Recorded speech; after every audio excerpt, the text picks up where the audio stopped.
We're in Cambridge Bay, Nunavut this week, and what better backdrop than the Arctic Ocean?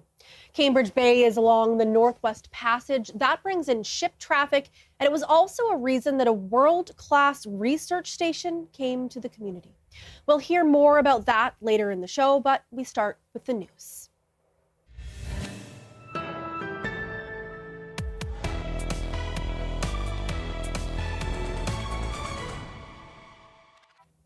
Thanks for joining us. I'm Megan Roberts in Cambridge Bay, Nunavut. We begin in the Northwest Territories, where the community government of Wati has issued an evacuation alert due to a nearby wildfire. Crews are currently battling a wildfire less than 10 kilometers southwest of the community. Firefighters are fighting the fire with air tankers when conditions are safe to do so, and continuing work to protect the community and infrastructure. Around 500 people live in the community. The alert means residents must prepare to evacuate on short notice.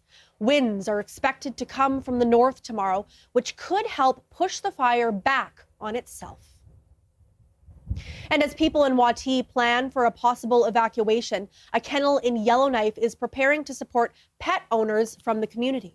Kimmick Kennels says it's ready to welcome all of Wati's 87 dogs if an evacuation happens. We have a small team, but we're mighty. They're prepared to work overtime, and we're bringing in, luckily I had dog food coming in and shipment today. So we'll be loading up the shop with dog food, but we're kind of just still waiting for the go ahead. But these are sort of the plans in our head that we've put in place. A team of around 12 volunteers are set to help evacuate dogs from Wati, with one person flying in from Montreal. Right now, owners in Wati are encouraged to keep their dogs leashed at all times to prevent dogs from being on the loose if the community is evacuated. Wildfires are also getting worse near Highway 3, and the NWT Department of Infrastructure is warning that roads may close today. Residents say the road has been undrivable recently, and they're questioning what kind of smoke conditions warrant closing a highway. Jocelyn Chappelle has that story. There wasn't a road closure on Highway 3 when traffic halted for over an hour last week. Visibility was so poor that drivers couldn't see vehicles within a few meters of them until conditions began to improve. Lee Selleck is a longtime Yellowknife resident. He says there was no choice but to pull over, and even that proved to be uncertain. And it just got thicker and thicker to the point where I was going, this is crazy. I don't see any end to this. In fact, I don't see anything. So I pulled over and I thought, okay, I could feel like I'm at least somewhat off the road from the way the car felt. But I thought, I don't want to get hit. And so I got out of the car to see that I was parked reasonably properly, right? So that if somebody did come through, I'm not gonna get hit. Selleck says after waiting, a lineup of cars and trucks became visible on the highway. He was shocked there wasn't any sort of closure for the road. Dustin Philippon of Weatherby Trucking says he has been stuck traveling the same route earlier this month due to wildfire smoke. Last week, 2 of their drivers in Edmonton were supposed to head north. The uncertainty of the smoke led them to make the call not to risk it. Well, I'd say just stay there for the weekend until we know what's going on. In most spots on Highway 3, there isn't anywhere for you to go. So at the furthest north we ever send them is just they wait at high level till we know what's going on. While this was happening, the government warning was to reduce speed and drive with caution. Today, the NWT is saying drivers should be aware of extreme conditions along Highway 3 between Fort Providence and Betchicon, with flames visible in some areas and heavy smoke. It says highway staff are patrolling daily, and if conditions worsen, closures may be required. In an emailed response, the Department of Infrastructure says it monitors fire conditions on the roads, and so does environment and climate change, and that they will close the highway if ECC recommends it. The email also says that when visibility is reduced to a few hundred meters, infrastructure will have vehicle escorts to help drivers. Jocelyn Chappelle, CBC News, Yellowknife. Denmark has summoned the top U.S. diplomat in that country following a report that Americans have been running covert operations in Greenland. According to Danish media reports, the Americans' goal is to encourage people on the island to back secession from Denmark to the U.S. Danish intelligence officials say Greenland has been targeted by, quote, influence campaigns. Denmark's foreign minister says any attempt to interfere with the country's internal affairs would be unacceptable. U.S. President Donald Trump has said in the past that he would like to annex Greenland, which is a semi-autonomous territory within the Kingdom of Denmark. Meanwhile, Denmark and Greenland are apologizing for the mistreatment of Greenlandic girls and women 6 decades ago. Nearly 150 Inuit women sued Denmark last year over cases of forced contraception that date back to the 1960s and 70s. Danish authorities say there may have been more than 4,000 women and girls affected, which is reportedly half the number of fertile women in Greenland at the time. The prime ministers of the two nations say they can't change the past, but they're taking responsibility now. The government of Greenland says it plans to award compensation to the victims. The apology comes ahead of a report expected next month looking into forced contraception. In downtown Yellowknife, police and business owners are unclear whether an increased police presence is making a difference. Yellowknife RCMP have completed 35 foot and bike patrols in the area since a plan to increase their presence started about 2 months ago. That figure comes after a formal request from the city to help improve public safety. One business owner in downtown Yellowknife says he's seen an increase in crime, and over the past year, there's been more break-ins and theft from his tip jar. You get a bit disheartened when your staff come into the shop in the morning and you're checking the cameras and you see places have been kind of torn apart a bit. At the same time, it doesn't necessarily make me angry. I feel like it's the unfortunate cost of doing business downtown. Binion says neither he nor his staff have noticed more police presence downtown. He says better access to basic services might improve public safety. Services like providing more public bathrooms, internet access, or food for people in need. The Humane Society Yukon is reminding people that the animal shelter is already at or over capacity. The animal shelter's manager says that's a recurring issue, and it's why the society needs more funding and a new, bigger building. This comes after a dog was left overnight on the shelter's doorstop over the weekend in Whitehorse.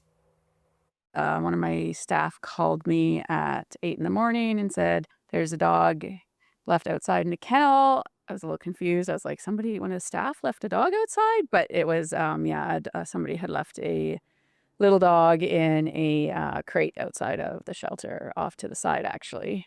I made the decision to move some animals around and make space for it here. I mean, my other option would have been to call bylaw, but we knew the dog was left here, so it would have ended up back here in 3 days anyway. Well, a new building would help us the most. And I mean, it would help us not just in space, but in our ability to do behavioral rehab with dogs, to do community outreach with dog training, behavioral stuff. So yeah, I mean, a new building is a huge ask, but that is probably really the only thing that would help us with capacity. The animal shelter still operates out of the original building that it did when it opened in 1987. Several dogs are currently on the society's waitlist. There's a new Inuktitut translation app in the works, and it's powered by artificial intelligence. It's called Aingai. Its creators hope the technology could inspire other Indigenous groups to make their mark in the AI space. Samuel Watt has that story. We are stuck again in Clyde River due to our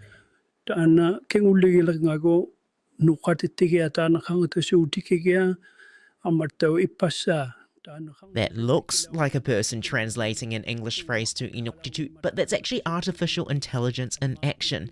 Aingai Indigenous Languages Labs has been collecting Inuktitut text and audio, and they're using that information to create a largely video-based translation app that they're hoping to roll out in the next 6 months. The future of AI in Inuktitut will be for Inuit, made by Inuit, for the benefit of all Inuit. But he does worry about data sovereignty and who gets to own that information. He wants to see policymakers invest in Inuit innovation and not give Indigenous peoples intellectual property to big tech companies for free. What I would request, and it's a common thing that we're asking policymakers and governments, that you invest and protect IP that belong to Indigenous people, specifically for us, Inuit. For that to work, this language and machine learning expert says people must be fully informed about the process. How the data are going to be collected, in what ways they are going to be used now and possibly in the future. The National Research Council has also undertaken numerous AI Indigenous language projects. They include tools in schools and digitising the Nunavut Legislative Assembly scripts. This Indigenous engagement advisor with the council says the power of AI is in making language more accessible.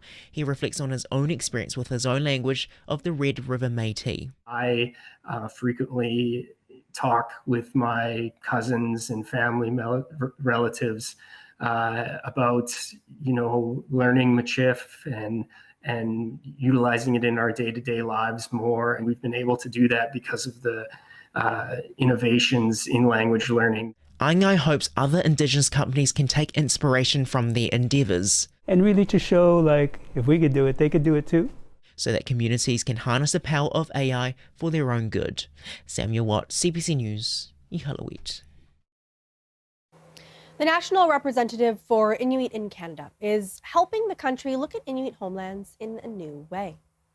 Inuit Tapirit Kanatami, or ITK, has created a new puzzle map. It highlights the different regions of Inuit Nunangat. ITK's Director of Communications says the puzzle showcases the regions in a fun. We're not accustomed to seeing Canada in this way. So I wouldn't say it's about telling a new story. We're telling an existing story that people, in many cases, don't know. ITK will share the puzzle at its annual general meeting in Cambridge Bay in September. The organization hopes to make the puzzle available for the public and in schools across the country. Many high schools and elementary schools are in full swing across the Yukon, and Yukon University will likely be busier than ever this semester. Students are returning to Yukon University's campuses next week. The fall semester starts on Tuesday. The university's president says enrollment is already exceeding targets compared to last fall. We have an enrollment target of about 5%, and we're seeing that we are trending above that. We're hoping that that'll hold strong.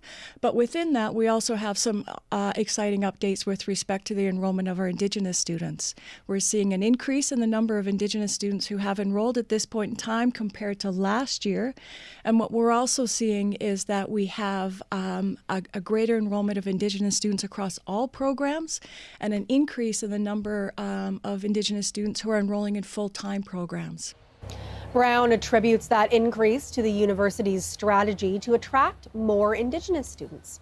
The strategy includes a new policy introduced in the spring. Yukon First Nations now have priority when it comes to campus housing. Meanwhile, Yukon University is introducing a new course this semester specifically for Indigenous students. The Community Safety Guardian Training Program was co-developed with the First Nation-owned consultancy firm House of Wolf and Associates. The firm is based in the Territory. Starting September 22nd, the course will be held 1 week each month over 6 months. Students will learn about trauma-informed care, first aid, and overdose response while following traditional laws and local knowledge. Students will also learn conflict de-escalation skills. The community safety training program is part of a larger shift towards Indigenous-led community safety solutions that prioritizes healing, trust, and cultural revitalization. Because they're trained differently. They're trained to de-escalate the conflict, provide trauma-informed support, and connect to people to care in order to prevent harm before it happens. Nagano says the course will be hosted in Whitehorse and Mayo for the initial cohort.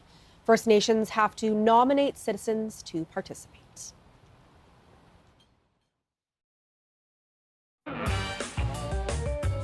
the future is everything. Stories of incredible ingenuity, dedication, and some extraordinary teamwork.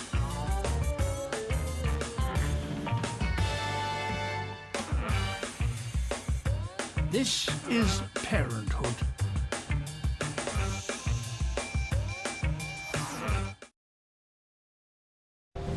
Take a voyage with me to the vast, remote, most extreme place on Earth. For many, this will be a once-in-a-lifetime experience. Where the effects of climate change are intensifying. The poles are a very rapidly changing place. And geopolitical cracks threaten peace and stability. Do you think there's a security concern? I definitely do. Experience the historic all-Canadian mission. CBC in Antarctica. Watch free on CBC Gem. Although the NBA currently is flooded with Canadian players, this was not a reality. A new immigration law. This story, it's directly tied to all of those families who made a brave choice to come to this country.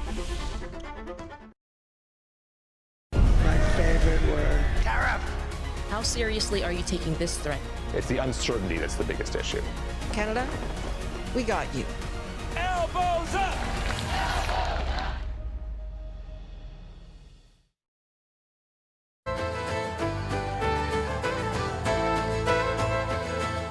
Hello, I'm Paul Andrew. Here's George Tuckeroo with the news. Thanks, Paul. Good evening. Good evening. I'm Carol Morin. That's Northbeat for tonight. I'm Nadira Beg. Good night. Good evening. I'm Randy Henderson. We start in the Northwest Territories. Good evening. I'm Kate Kyle. I'm Hillary Bird. Shannon Scott. Juanita Taylor. And this is Northbeat.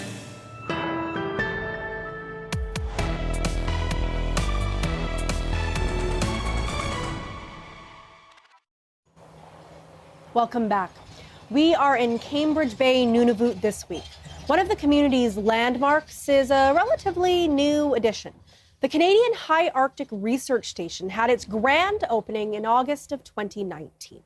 It was a slow start thanks to COVID, but now scientists from around the world use the station to research everything from ice to animals to technology. It's operated by Polar Knowledge Canada, a federal government organization. I spoke earlier with Polar Knowledge Canada's chief scientist. David, why don't you start by telling me where we are and what goes on here? So we're standing in the Canadian High Arctic Research Station, which is a relatively new federal government facility that was built here in Cambridge Bay. It officially opened in 2019, but then COVID came along. So it's really only the last 4 years since the end of COVID 2022 that we've been open for business, and we have been busy. We have researchers from across the north, from across Canada, from around the world coming here to do research. And then we do a lot of work on cold climate innovation. So, a lot of technologies, whether it's for, solar or wind or EVs or construction techniques, things like that, they work really well in warmer places because they were designed for that. How do they work in the north? So we do a lot of sort of studies with partners to try to look at how to make things work up here, right? Tell me about maybe something, if you can think of it, something surprising you learned in one of these technological tests, or something that you discovered where you're like, oh, okay, this is a fix to make this work better up here. Yeah. So as you know, everything that comes into a place like Cambridge Bay into the north, it comes up on sea lift or it comes up on a plane, and it doesn't leave, especially, waste. And so any community you go to, including Cambridge Bay, the conversation can quickly turn to the dump and the metal dump and the lagoon and all that sort of stuff. So, there is things like food waste, right, can be converted into biofuels or compost or things like that, and diverted away from landfill.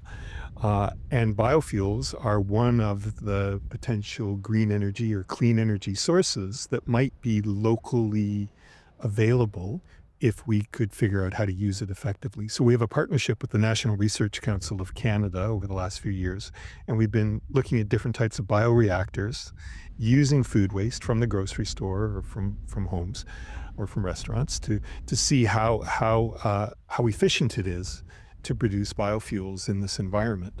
I'm also wondering how Inuit knowledge and traditional knowledge is applied in the center and if it, works to drive any of the research. So I don't know if somebody notices something out on the land, if they can bring it here and get the ball rolling on something.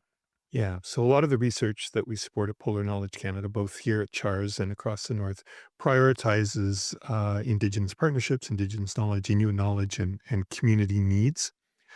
So a lot of the work is co-designed. That sometimes is a function of the partners that are engaged in designing that work. Partly it's a function of the way that funding is prioritized and provided for different sort of projects. But it's really at the heart of how we do our work.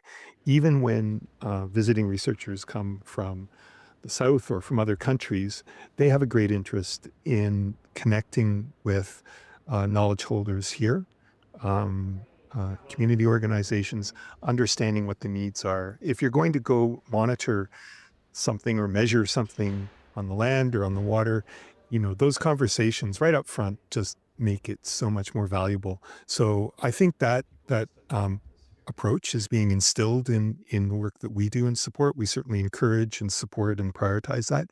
But I think it's becoming the way that research in the North is increasingly being done, um, to everyone's benefit.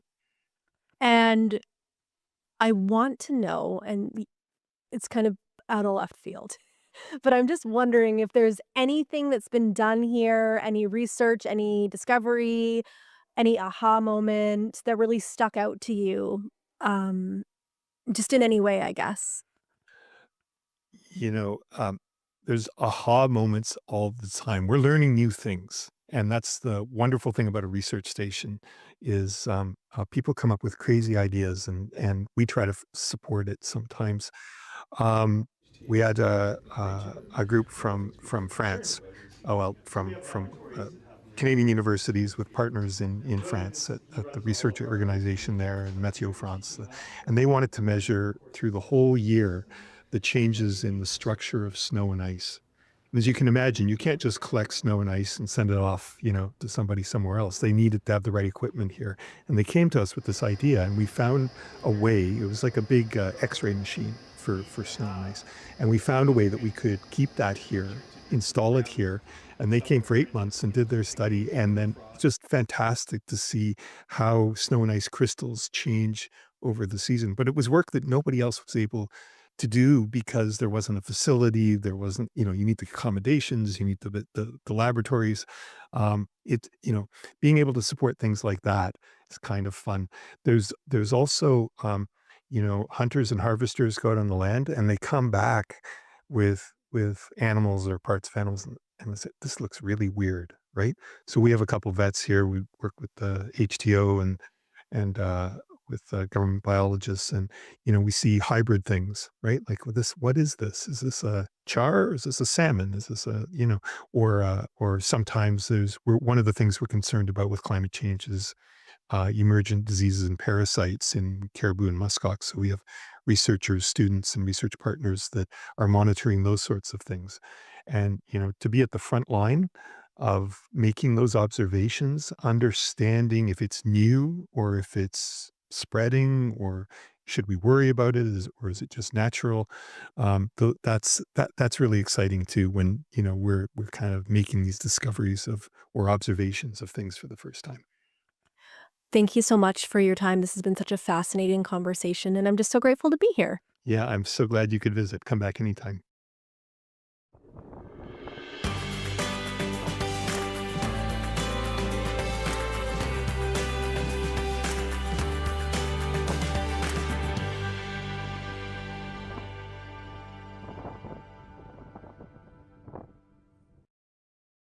In Cambridge Bay, Redfish Studio acts as a welding studio, a classroom, and a shop.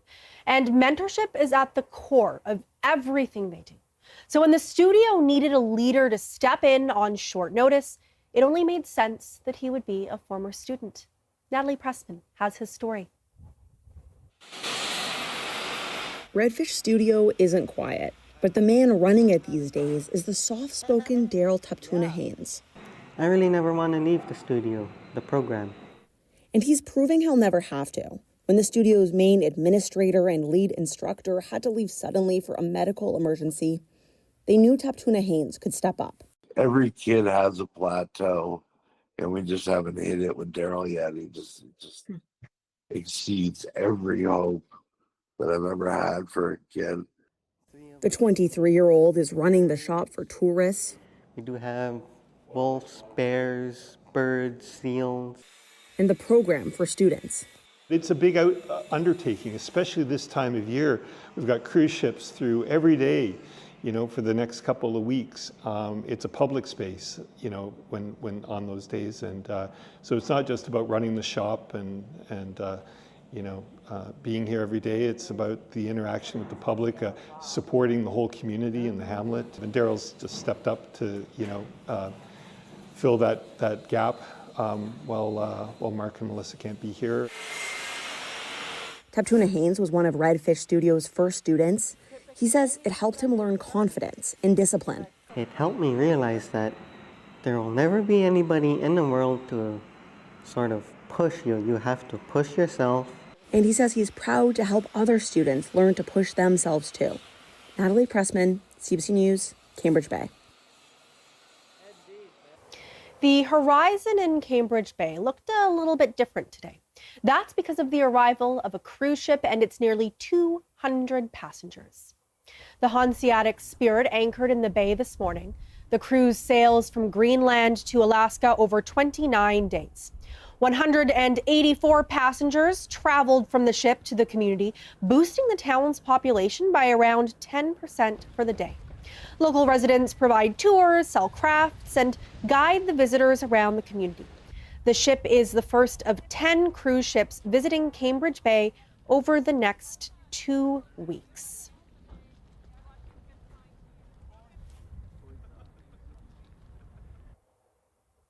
An art exhibit in Peterborough, Ontario is featuring the work of Inuit artists from Paniktuk. It involves paintings, drawings, sculptures, photography, and more. The exhibit explores what waste is, from the literal definition of garbage to wasted time and opportunities. The exhibit's message highlights waste by using contrasts, showing what people value or cherish in everyday life. One piece depicts an ice fishing site surrounded by litter. The artist behind the piece says the idea came by accident. One time I was ice fishing and I dropped my sunglasses by accident, and that got me thinking there could be more stuff in there. The exhibit is taking place at the Art Gallery of Peterborough until October.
And that is Northbeat for tonight. For news anytime, go to cbc.ca/north. Thank you for watching. I'm Megan Roberts in Cambridge Bay, Nunavut. Have a good night.